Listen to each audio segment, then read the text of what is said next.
ఎవరు నేర్పిరా మీకు ఈ పాట? ఏ స్కూల్ మీ స్కూల్? ఏ ఊర్లా? బాగా చదువుతున్నారు. మీ నాన్న పేరు ఏంది? మీ అమ్మ పేరు? నీ పేరు?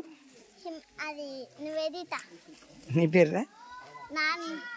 బాగుంది, మీ పాట సూపర్ ఉంది.